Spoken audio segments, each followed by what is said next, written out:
The podcast. I'm your host, Dan Bardell, joined by the Athletics' Gregg Evans to talk over Aston Villa against Nottingham Forest from the weekend, and we'll also chew over all the other Aston Villa fat, as we always do. This show is sponsored by NordVPN. If you want to check them out, all the information is in the description, and we'll hear a bit more from Nord later on in the show. Gregg, of course, from Thailand, global Gregg Evans, living up to his name. How are you? Very good, thanks, Dan. Yeah, it's been a good week. Getting hotter here, so Yeah. I'm having to put up with that. I mean, I don't think I'll have too many people feeling sorry for me No. in England because it's speaking to family back there, it's very cold, isn't it? It's a bit windy today, I would say. No, it's gloomy. Gloomy would be how I would describe the weather, and it always feels like rain's coming at any point. Right, and Villa, good win at the weekend. Made hard work of it at times, probably made it harder than it needed to be for themselves. Probably some lessons taken away from that game defensively, but there's no getting away from the fact that Villa got off to an absolutely rampant start on Saturday, and that really set the tone in the first half. Probably as good a first half as Villa have had at home this season, actually. Yeah, it's becoming a bit of a. It's almost becoming a bit of a theme for the season, isn't it? That's a very loud bark in the background. Dan, are we carrying on with that? So, yeah, okay. Yeah, we'll get through it. Yeah. So yeah, it almost feels like it's a bit of a theme for the season. You know, Villa flying out the blocks, doing very well in those early periods in games.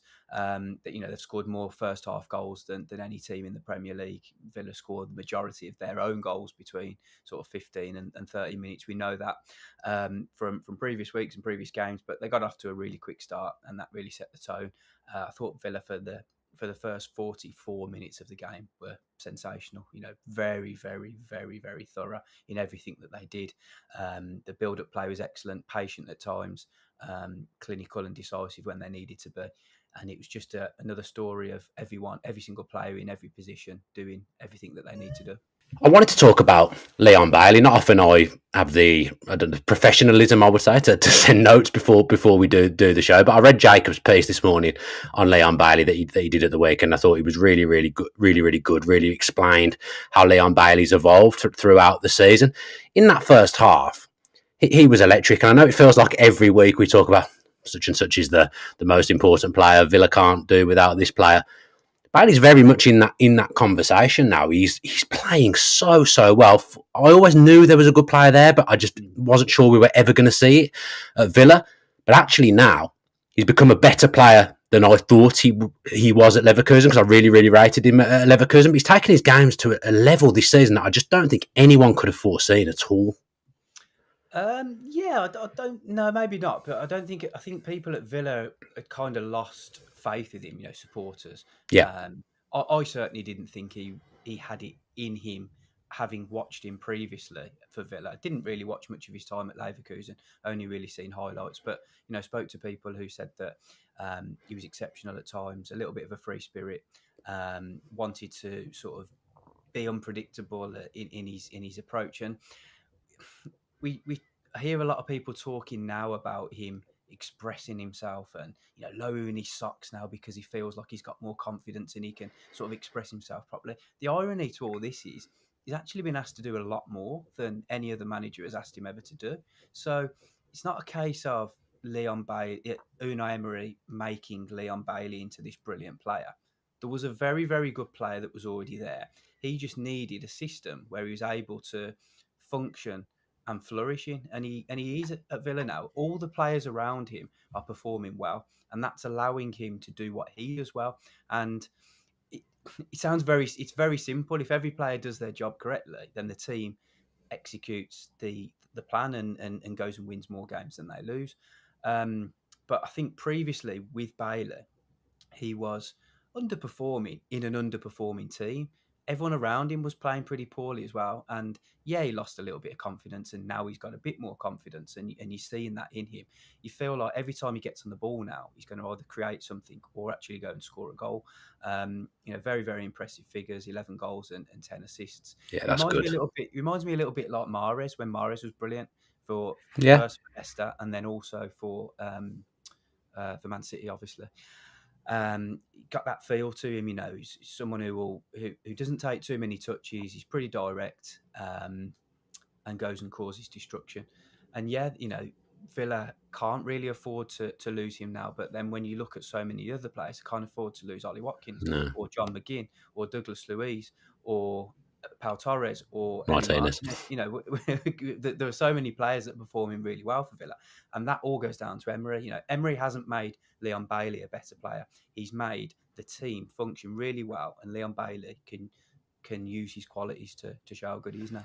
He's got such flamboyance as well, such trickery now when he drives inside, and he can go either way as well. I always looked at him really as kind of a one-footed player. His right foot's actually really, really good. He's really strong with his right foot, and he's picked up goals and assists on his right foot this season. Just a player that seems to have added a couple of different things to his game. I think you've hit the nail on the head there in terms of Villa's personnel. I don't know whether it's just because I'm a Villa fan. I watch a lot of football, but obviously I watch more of Villa than I do of anyone else. It feels like in the Premier League, Villa are quite a unique side in which, this is going to sound stupid, no two players are the same.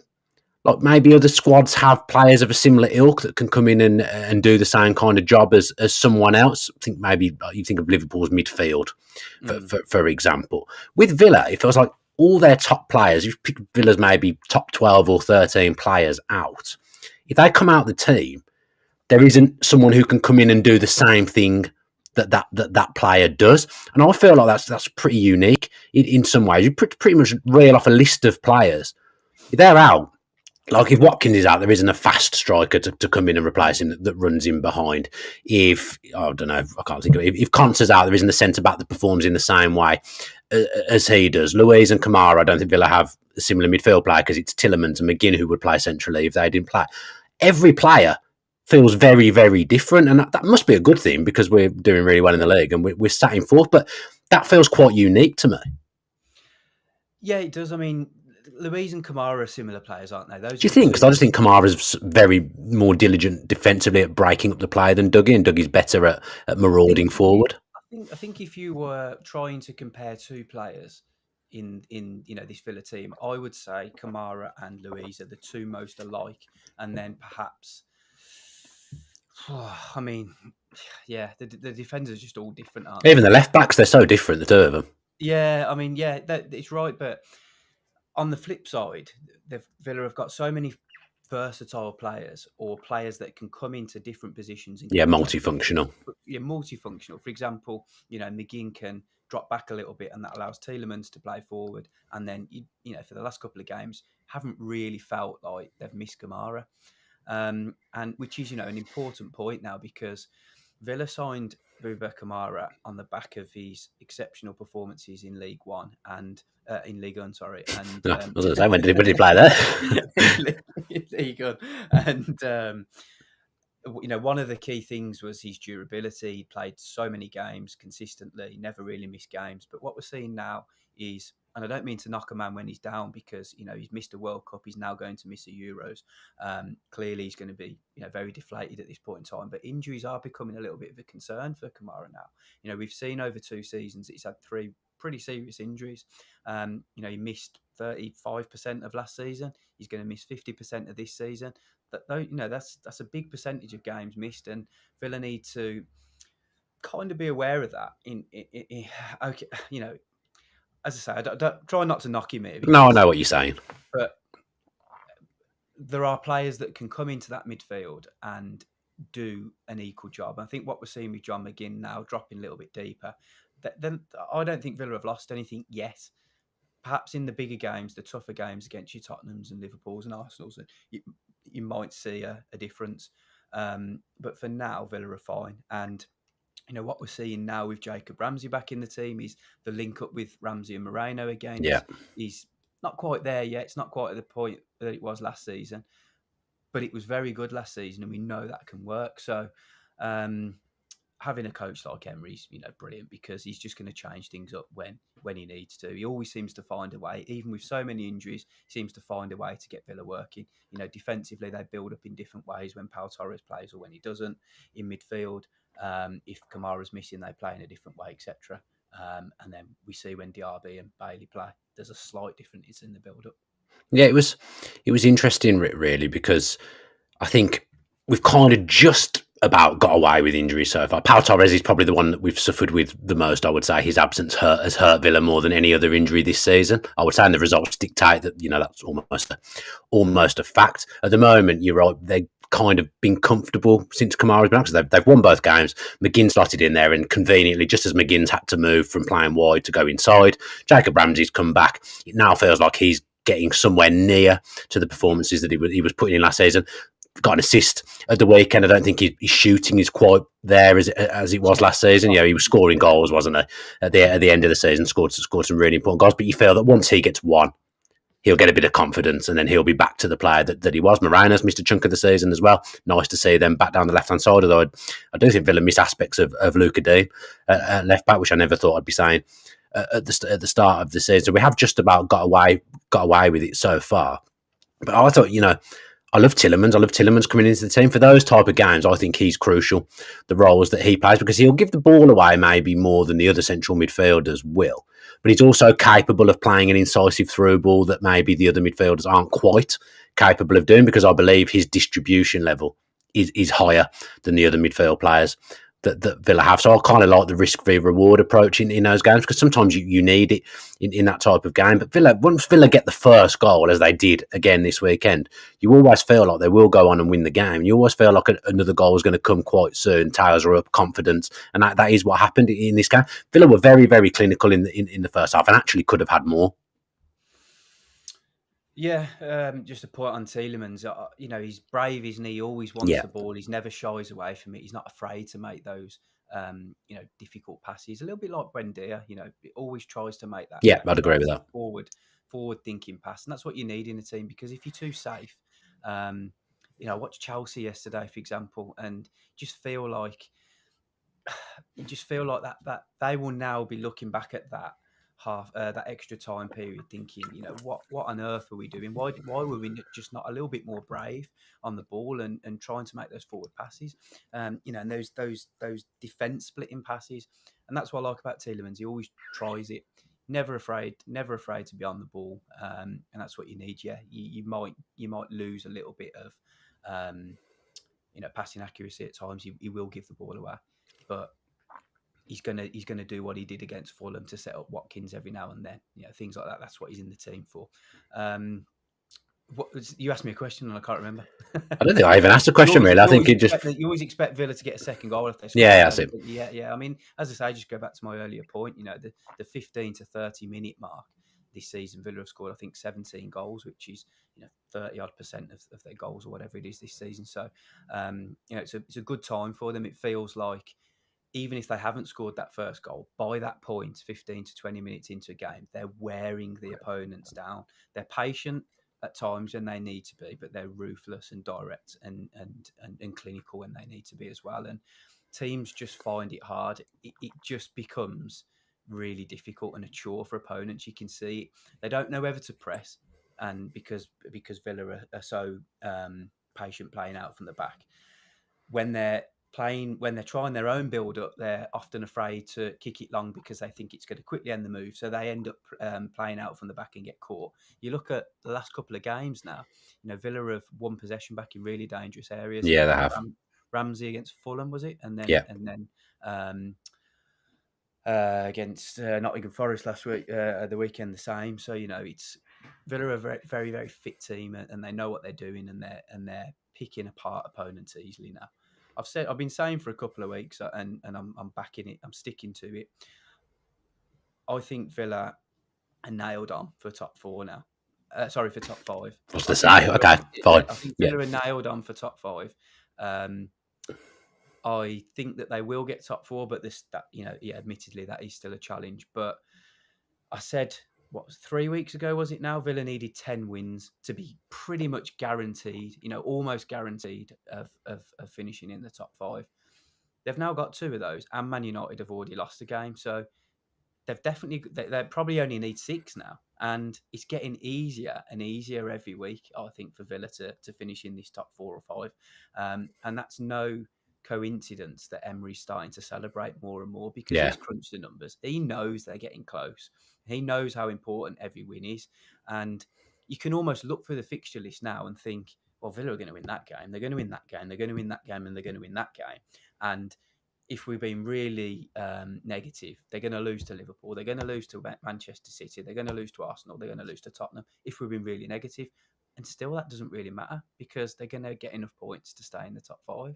Yeah, we have had a stumble. There's no getting away from that. Probably since Boxing Day, that Manchester United game, there was a bit of a stumble, but to have come out of that stumble and still be the pace setters in terms of getting fourth place, I think that's really impressive. It tells you how good Villa were in the first part of the season, coming up to Christmas. How really Villa just we were getting results, just reeling off result after result, especially at Villa Park, and then doing not quite as good a work away from home, but still getting wins here and there. Okay, we might lose away from home, but we get points. The Bournemouth game, for example, and then we've put some really good wins together away from home as well. It feels like the away forms kind of got sorted a little bit in the midst of when the home form became a problem. But you do kind of just get the sense now over the last couple of games, especially winning the way Villa won at home at the weekend, reminding me very much of last season and the start of this season. It does feel like, particularly at Villa Park now, I think Villa might go on a run again. I'm not saying they're going to go 10 unbeaten or anything like that, or to the realms that they went to. It was 17, was it, before we drew with Sheffield United? 17 wins in a row, which is incredible. But I do think now there's been kind of a mindset shift. The players have kind of got back. I know it's only one game, but they've got back to knowing what they need to do at home. That felt like a turning point to me at the weekend. Yeah, and you say it's only one game, but it's not, is it? It's what, 3 wins in 4, is it? I can't remember. Sheffield United. So Sheffield United, and then they lost to Man City, Man United, and then beat Fulham, and then beat Beat Forest. Yeah. Right? I was talking about at home. I feel like they're capable of making Villa Park a fortress again. Yeah, but I mean, we're at the stage in the season now where you just need to win games. It doesn't matter Yeah. whether it's home or away. You got to just win games, and it's. I mean, you're probably feeling the same. It's like every time Villa lose, which is very rare these days, it feels like they lose so much ground, don't they? Because that's what we've been used to. So I've been used to reporting on Villa not needing to win games so often because they've been in relegation battles in the Premier League, in more recent years. I prefer this, that's for sure. Trying to establish themselves back in the Premier League again.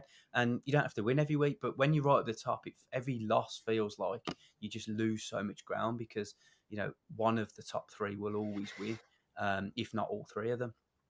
But look, they're there. They're alive. They're kicking, and I think I still fancy them. I really, really fancy them to go and get the job done. It's a big week coming, a big couple of weeks coming up, isn't it now? So they've got Luton at the weekend, the big doubleheader against Ajax and in Tottenham in between. We're going to know a little bit more after those 4 games of sort of it's a season defining period, I think. Yeah. That Spurs game could be absolutely huge. That could be down there as one of the biggest atmospheres at Villa Park in recent times. That's going to be an incredible game. I think 2 teams that won't change how they play. And I always love how Emery sets up and makes these little tweaks for those big games. That's a game that already in my head I think is pivotal because Manchester United lost at the weekend, which was a surprise. They've been on a great run, but I did say they're not going to keep winning. I don't think they're that kind of team. I think they're getting a little bit lucky, and then they've reverted back to type by throwing a game away against Fulham that they should have really at least taken a point from in the end when they get that equaliser. So I like to think of myself, I'm quite realistic, and when Villa lose, people around me act like it's the end of the world. I'm not really like that because they will lose games and they'll lose again coming to the end of the season. Villa will lose games, but I've always just felt I think Villa are the better team out of Spurs and Manchester United, out of the 3 of them. And that's shown this season. Yeah, I think Spurs aren't far off, I don't think. No, I agree with you. Man United are way off, I think. And look, we're on a Villa podcast. We're going to be biased towards Villa, of course, to some extent. But I still firmly believe, looking at it from a neutral, Villa are way better than Manchester United. Manchester United are riding their luck. They have some brilliant players who can literally sprinkle a bit of magic. Individual moments. And in those individual moments can win them games. And look, teams go on and potentially win titles or win cups, by doing that. Fair enough. But Villa's structure and strategy and approach to every game, they're great to watch. You can see there's a real pattern there's a real identity there. They know exactly what they've got to do. I was just, the first half against Forest, for example, it just felt like they had their arrogance back almost. Villa did. They knew they were going to go and get the job done, and Forest looked a little bit disjointed. Man United, in comparison, they're facing so many shots every single game. Yeah, getting away with it. They're riding their luck. They really are riding their luck. Villa play in a completely different way, and I think the games against Man United probably highlight how crazy football are, how crazy football is, because Villa were the better team in both games, yet lost both of them. I know. Yeah, this is Manchester United. I didn't think it was sustainable. I think they've been due a result like this over the last few weeks, and I still don't see cohesively what Manchester United are. I don't know what type of football team they are. And Gerrard used to talk about needing moments of magic from players, and that was basically the plan.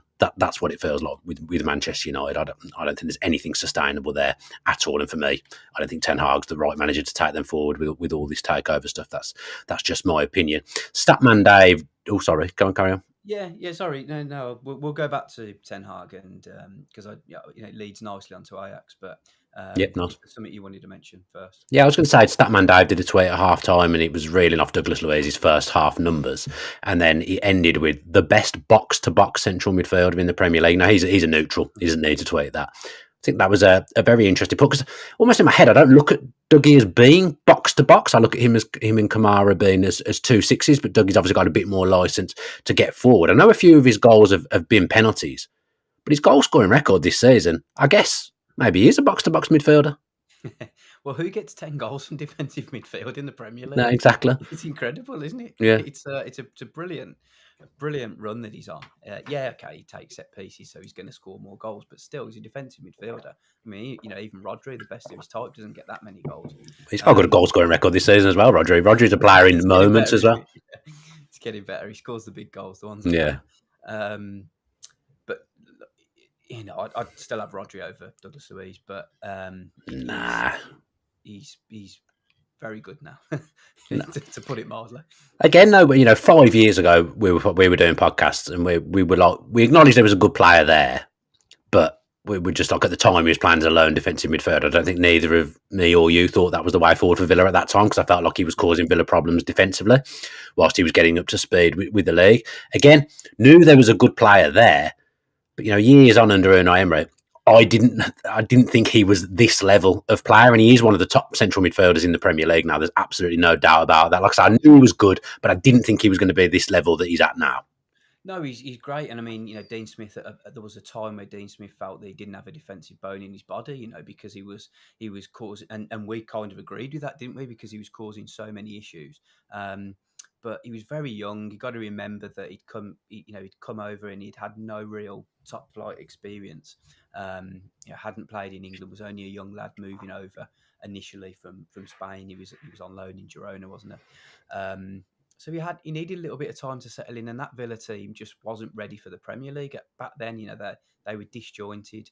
They were still finding their ways. Obviously, stayed up on the final day of the season, and every year, Luiz got a little bit better, and the owners, Nassif Sawiris and Wes Edens, really liked him and really bought into to what he was about, and firmly believed that he would kick on and be this player that he is. That's why they rejected all those approaches from Arsenal for him.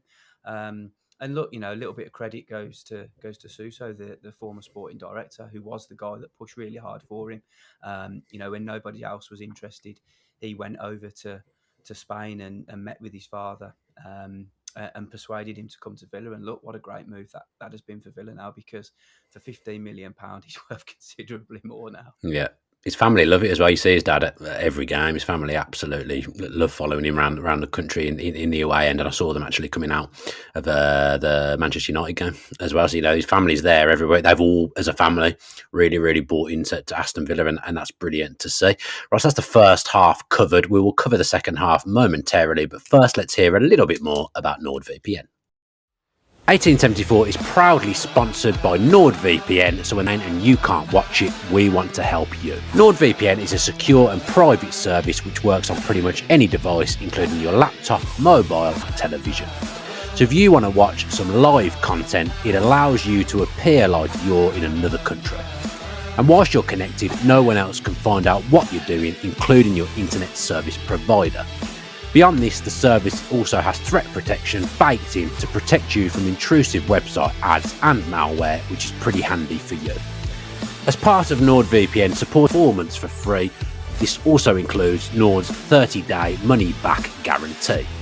All you've got to do is go to 1874.io/NordVPN and sign up. All the details are also in the description. As always, we're very grateful to anyone that signs up. We know that money is tight, but if you think NordVPN will help you out, it will also help keep the channel running and help us too.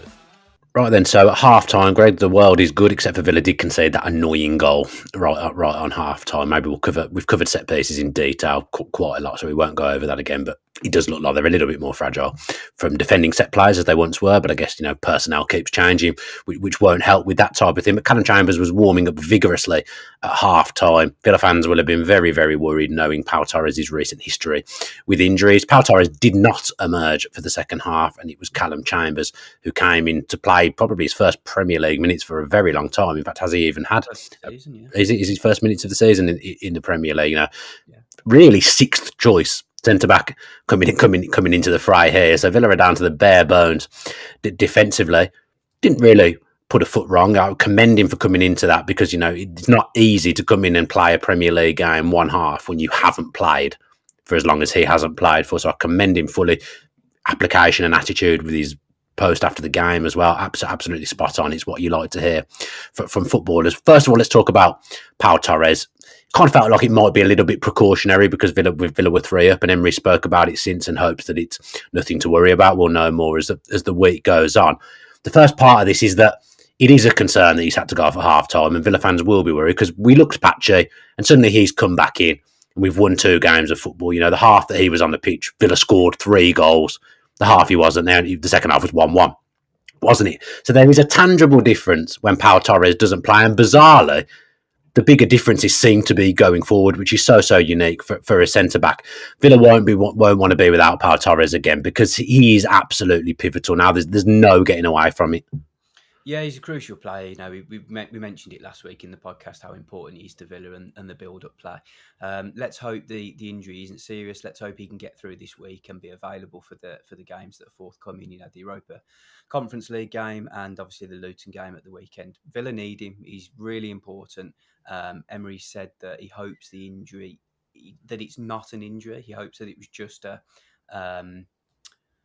feeling that he had and that it doesn't get aggravated and become any worse, because Villa have missed him for a period of time and you look back at that period and you just think, I know, I think we can probably write Villa off out of the title race at this moment. That there's too many. That's a big change. It's a big change from last week, Greg. I think there's too many teams have got to catch up. I've always said that Villa won't win the league. But there's too many teams to catch now because they just keep winning, and the points difference is difficult. Liverpool might struggle with their injuries, but the other two don't seem to be dropping too many points. But anyway, the point I'm trying to make is if Torres hadn't have been injured during that period, could Villa have still been on a similar amount of points per game that they were getting when he wasn't injured? I think they win both Manchester United games with Pau Torres there. They probably do, and you look at the record with and without him. Villa concede an average of 1 goal with him, and it's 2 without him. So it's a big difference. He's a big player. They concede more goals when he's not there, and I don't think that they build up as well when he's not there either. No, they won't do. I mean, he is exceptional. The shirt I've got behind me is Tyrone Mings. Everyone knows how much I love Tyrone Mings. One of my all-time favourite Villa players, not just for the way he plays football, but as a human being as well. Tyrone Mings is someone I have a huge amount of respect for, probably as much as I've ever respected anyone at the club, actually. And I think they would have played together. I genuinely believe, Conser, Mings and Torres would have played most weeks and Villa would have built up from the back with that back three. That was what they did on pre-season. But I can't get away from how transformative Pau Torres is. Villa were a good team last season, and Mings' passing out from the back is really, really good. Actually, he breaks the lines really, really well, and he's got other attributes that perhaps Pau Torres doesn't have. But on the ball, I've never seen anything like this guy at centre back anywhere. Honestly, he's just so good. I haven't got the words to describe what I think of him as a footballer on the ball. He's magnificent. He's incredible. He's incredible on the ball, isn't he? His passing is just it's a joy, genuine joy. I love watching him. The the criticism of him before he came was that, defensively he was always known to be a little bit weak, and be brushed off the ball at times a little bit too easy. Um, we haven't really seen that. If anything, I think he's become more of a physical defender Yeah, in he's been more good. recent times. He puts himself about. But look, it's his ball playing ability that really stands him out. The Man City game, he was just unbelievable. Yeah, incredible. He was just a joke. He's playing so high up in that game. He was It was so unbelievable. so Him good. and Concert, to be fair, and I'm not him and Carlos was very, very good that game. In fact, his back line was brilliant in that game. But Pau Torres was almost playing. It was like he was playing in Luiz's position almost. He was coming so far forward, and you felt at one point Man City couldn't get out because he kept picking up the ball and making another really clinical pass. So that game will live with me for a long time. Villa was so good that night, but he was a massive part of that, and arguably man of the match that night, probably up there with Leon Bailey. So Chambers has had to come in and play. We conceded straight. I don't think it's down to him. We conceded straight away. Conceding a goal just before half time and conceding a goal straight after half time makes life way more difficult than it should have been. Nottingham Forest weren't really at the races on Saturday, and Villa were by far the better team. And I liked the reaction going on and winning 4-2. But we're down to the bare bones at centre back here. Emery said after the game, didn't he? He's like, tried to get rid of this guy in the summer. Yeah. Tried to get rid of this guy again in January. As a man, I'm full of respect for him. But Emery obviously has felt that we didn't need him in the squad. Well, we need him. It seems. Yeah. It's a difficult one, isn't it? Because Villa are trying to balance, profit and sustainability and the FFP. So look, they need to move players on. They can't be paying players very high amounts of money like they are with Chambers if they're not playing. They need to bring money back into the club. So they looked at Bertrand Traore and Callum Chambers as players who weren't really, featuring and could be moved on to free up some wages and perhaps bring some money back into the club. For Chambers, he had many options in the Championship. None of them really appealed to him at the time. He didn't really fancy it, which is, it's his prerogative, isn't it? If he wants to stay at the club, but he's contracted to, absolutely go and do that. And what we might see with him now, if Torres is injured or does miss a run of games, we don't know at this point. We'll wait and hear what Emery says later in the week. Chambers might feature really heavily for Villa and become a really important and much needed player. You just think if he did go, who would they be turning to now? They'd be looking at perhaps Lamar Bogard on. Well, he's not in the European squad, is he? Callum Chambers. He's not been registered. No. So this is the thing. It's a very, very unique situation. Credit to him for turning up and continuing to turn up and play well. For continuing to turn up to training and train hard and play when he's needed to. It must be an awkward situation knowing that you're not wanted, but at the same time then having to turn it on when you need it. Look, he didn't leave for a reason. He felt that he could still play a part, and he might get that role now. Yeah, his tweet after the game said, "No matter what, I train my hardest every day to make sure I'm at the best level I can be to perform.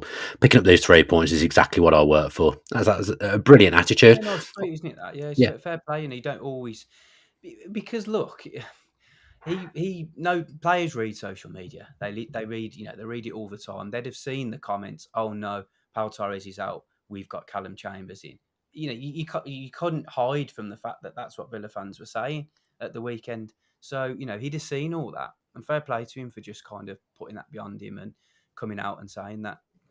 I mean, 1,000% players. Well, not every player, but most players will look at social media and see what's being said about them. They'll even listen to fan podcasts and podcasts like this. And in fact, I know that they do to find out what people are saying about that. I won't name who it was, but in recent years, I was very critical of a player.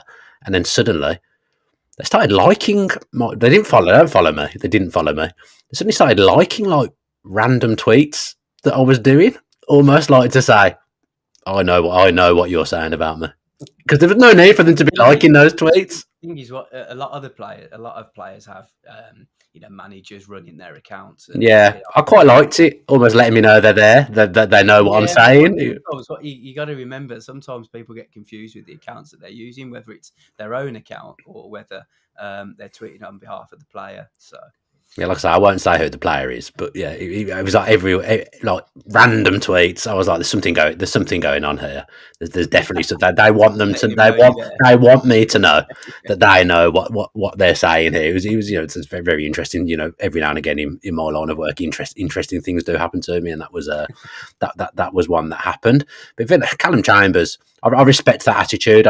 He's not a bad player, is he? I just don't think he's a natural fit for the way Unai Emery wants to defend, and that's fine. He could go somewhere else and the team defends in a different way and be a really good player. Because when Chambers first came in, I quite liked him. He played a few games alongside Ming, scored that lovely goal against Leeds. I don't think he was a bad player. To come in on a free as well. It's not like Villa have took a massive risk to get him in. That was a good pickup at the point Villa were at that time. But Villa have moved forwards as a club and really, really accelerated as a club. But Chambers will go elsewhere and be a decent player. He's been pretty high. He was pretty highly rated when he was at Southampton and he went to Arsenal. But maybe made the move too soon. I think a lot of footballers do that. Maybe jumped from Southampton to Arsenal a little bit too soon. Has been capped by England. But he's chose to stick around and.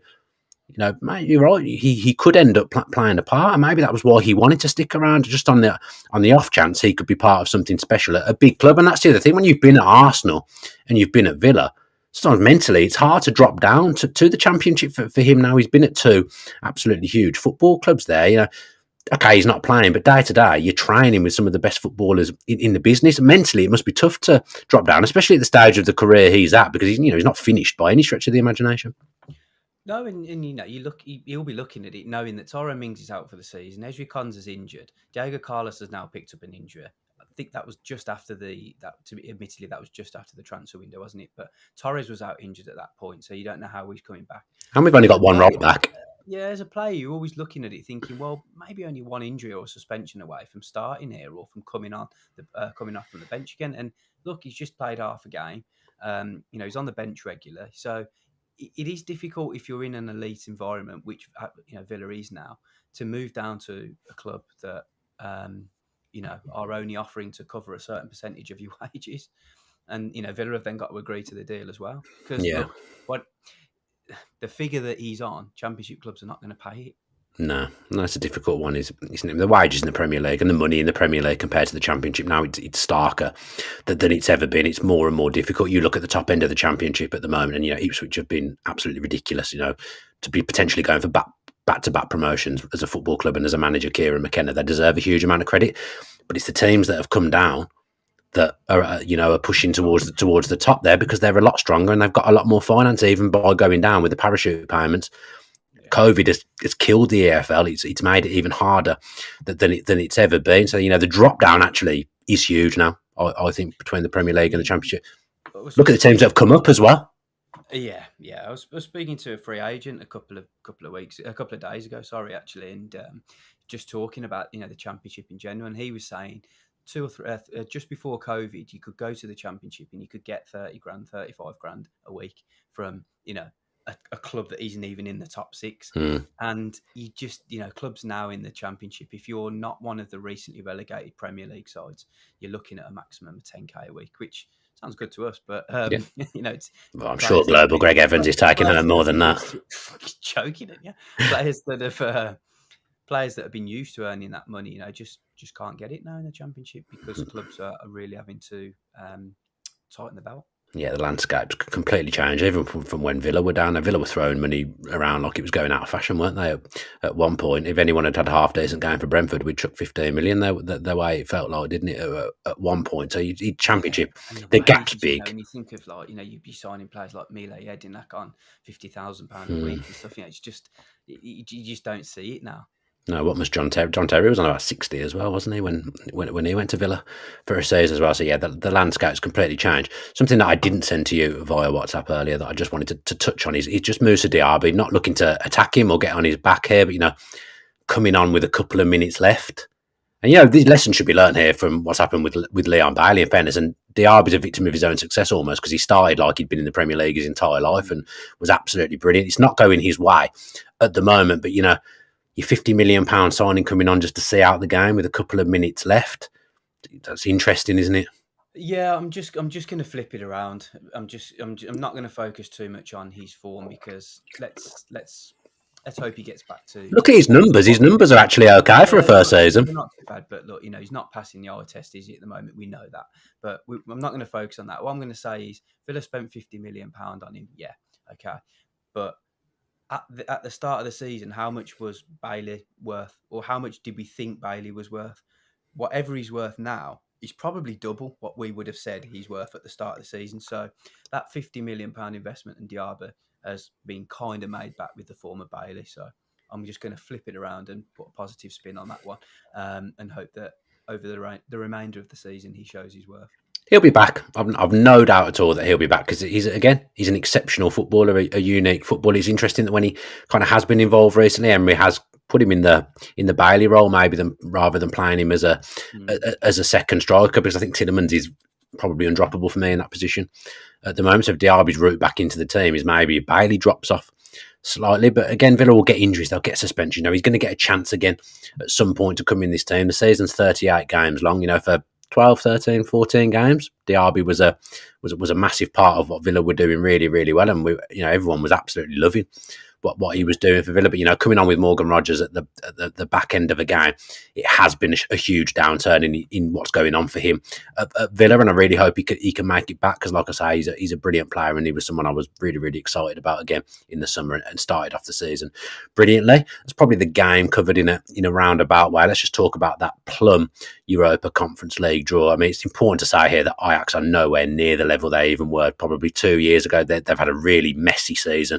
got knocked out of one of their domestic cups by a third or fourth tier side. Ajax, first time in their history that had happened. We know Jordan Henderson has gone there. I'm sure people like me have got their opinions on Jordan Henderson and what he's done to football this season.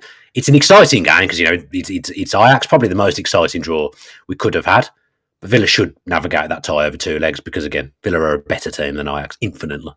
Yeah, and I mean, look, you look at Ajax fifth in the Dutch league and Villa fifth in the English league. And actually, we're fourth, Greg. I'll have you know. Oh, fourth. Sorry, excuse me. Come on. Sorry, forgive me on that one. But they're absolutely miles apart. Ajax are 29 points, I think, off PSV, and it's a generational crisis at the club. They are a club that should be one of the most storied clubs in the world, and they're a club that should be competing for titles, and they're fifth in the league. Lost to AZ Alkmaar yesterday, a team that Villa smashed away from home and then beat at home, didn't they? So it's going to be. Look, it's never going to be easy, of course, but I think Villa will get through that. I've got absolutely no concern that they'll navigate that over two legs. But yeah, the Ajax story is a little bit sad, isn't it? I mean, it's just it's a reminder, isn't it, how quickly things can go wrong for a football club, because you look at 2019 was it? I think they were in the Champions League semi-final, and then either a year or 2 years after that, they should have won the Europa League when they lost to Manchester United. And since Eric Ten Hag left, they've been gutted. They've lost so many of their key players. Anthony was a key player for them. Lisandro Martinez, Anana. Alvarez at West Ham as well. Gravenberch, they've lost Alvarez and Kudus of more recent times to West Ham. They've been gutted, and the players that they've brought in just haven't quite done it. So there's been lots of changes at board level. Sven Mislintat, who was very highly regarded at Arsenal as a talent spotter, brought in a lot of the wrong players, brought in the wrong coach, fired the coach. I mean, you look back at November, the Ajax fans were rioting. They were bottom of the league. That's how bad it has been for them. There's been a little bit of a turnaround in more recent times, but still a struggling side, lacking quality, and the fact that Jordan Henderson's gone there. Would he have got a Premier League move? I doubt it. He's now gone there and didn't play yesterday, but he's trying to help rebuild this team, give a bit of knowledge and expertise to the group, because they are a very young group. But a struggling side who Villa should go and beat. I think the one positive for fans is Amsterdam's a brilliant place to go to, isn't it? They'd have experienced it earlier in the season with that ground there. The ground's brilliant. I've been there a couple of times working and as a supporter. I've watched a couple of England games there a long time ago, but really wanted to go to the stadium. Loved it. Loved the city. Relatively cheap.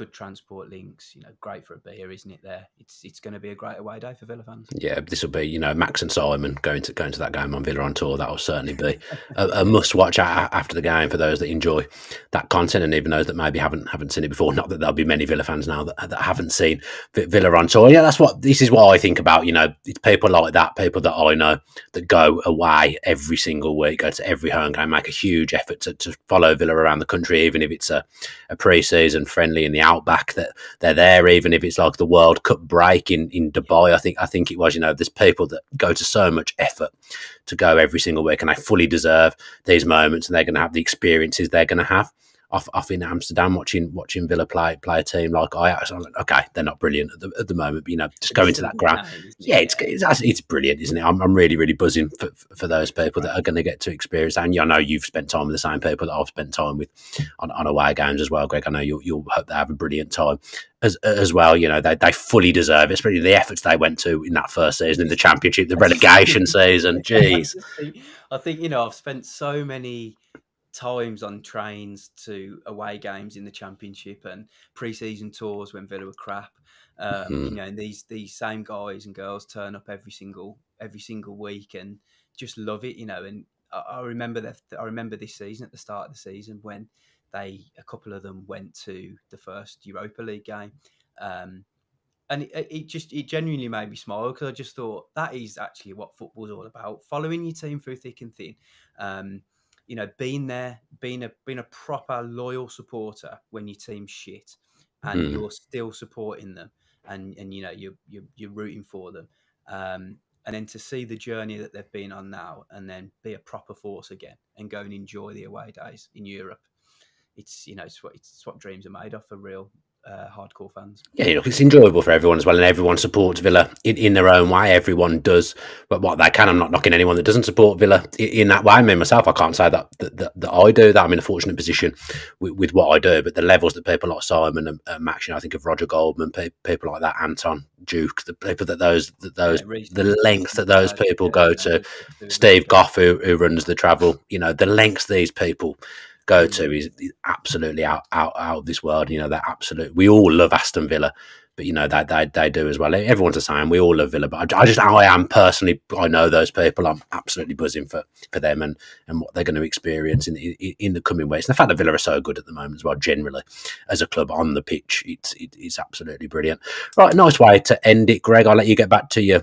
Maybe looking after your child, maybe going to play golf, maybe going to bed. I'm not sure what it is. They're the three things that Greg Evans does. Runs with his shirt off. They're the four things that Greg Evans does, for those that follow Greg's golf on Instagram, that you'll have seen a lot of shirtless Gregg Evans recently, braving the conditions to get in his fitness journey.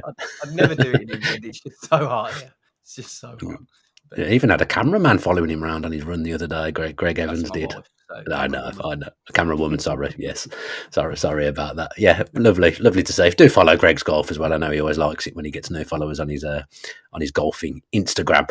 Right, we'll be back in the week, potentially have a new show coming this week. Again, I've still not spoken to Adam about that, so I need to get that firmed up. Yeah, I'm looking to try and do a bit more content on the channel now. I've got a bit more free time than I once had, so I'm looking to put some more stuff out there on 1874. Let us know in the comments, actually, if you've got any suggestions of things that you'd like to have covered. People will say old player interviews, I'm sure, but they're probably the hardest thing to get over the line when you are, you're not one of the big dogs like Sky or TNT or whoever. They're the hardest things to make happen. But anyway, let us know in the comments what it is you'd like to see on the channel. Thanks to NordVPN for continuing to sponsor this show.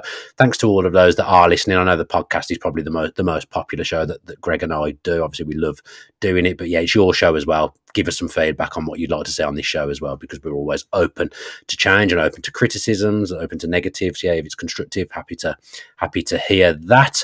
Right then, let's go, Greg. Have a great rest of your day. I'm going to have a great rest of my day as well. And as always,